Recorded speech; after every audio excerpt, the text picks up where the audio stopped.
Hey, this is John Martinez, and we work with and train sales teams from across the country how to sell more, do more deals, and do it all with far less effort and while maintaining pretty healthy margins. A lot of the business owners and sales managers and VPs of sales that come to us do so because they've run into a problem. They do lots of trainings themselves with their sales teams. They might even strategize on very important sales calls. And on these strategy sessions, they'll talk about, here's what we need to ask, here's the information we need to uncover, here's the tactics we're going to use, here's the ways we're going to communicate. And they go through everything that should be done on these important sales calls. But the thing is, once they get into that sales call, most of that stuff seems to be just completely abandoned.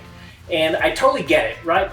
When the spotlight's on you, when everything's on the line, when you're kind of in the heat of battle, you get away from what you're supposed to do and you fall back on what's comfortable.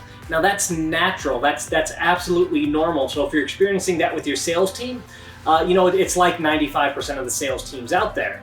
So let me talk about why that actually happens. It's kind of like this. I want you to imagine that you wanted to learn about karate, that you were preparing for a match. And I don't even know if it's called a match, but let's just say you're preparing for some type of karate tournament, no martial arts experience whatsoever.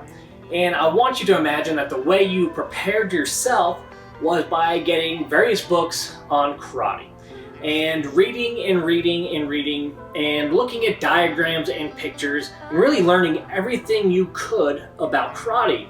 Well, I want you to think, what would actually happen if you then walked into the ring or the match or whatever it's called, and you try to take on a black belt?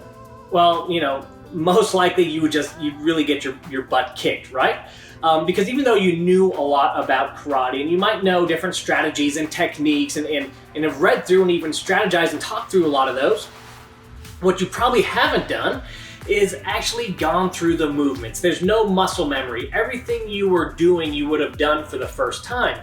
And instead of trying to fall back on what it was you read, you probably would just go into autopilot, protect yourself, swing punches, kick when you could, and just do whatever you were comfortable with to survive. So this is exactly how it is in those sales calls. What you need is muscle memory. You need as real of a life situation as possible to practice. And you need to practice. Again, real world scenarios, or as real as you can get. So when you are in the heat of battle, everything just becomes muscle memory and you do it really without even thinking about it. So here's what you can do today. Here's what you can do right now to start getting better results. And if you're experiencing anything like that, salespeople not doing what you've talked about or practiced during strategy sessions, here's what you can do. Go ahead and start taking some of the meetings that you otherwise would have turned down. Take some of those leads where you say, hey, they kind of fit what we're looking for. We might be able to do business with them, but they're not that great of a prospect, so we're going to turn them down. I want you to take those leads and actually start running those appointments. And the reason I want you to do that is this. This is how you practice. This is how you get in the ring. This is how you spar. This is how you build up that muscle memory. And you can do it in a situation where you don't have everything on the line. The spotlight really isn't on you. It's just a nice, safe way to practice that's as close to the real thing as possible, because really it is the real thing. They're real customers, real questions, and it's a real opportunity for you to practice without feeling like you might be sacrificing a sale if you do something new. Now, this is awesome because the worst thing that can happen is they tell you no. Well, you would have written off that lead anyways, so it ends the exact same, but now it ends the same, but you have the practice, right? You're building up that muscle memory. What occasionally will happen is you'll find that there is a fit and you'll gain a new customer you did not expect to gain. That's definitely an added bonus, right? Doing deals and getting paid and making sales for your practice.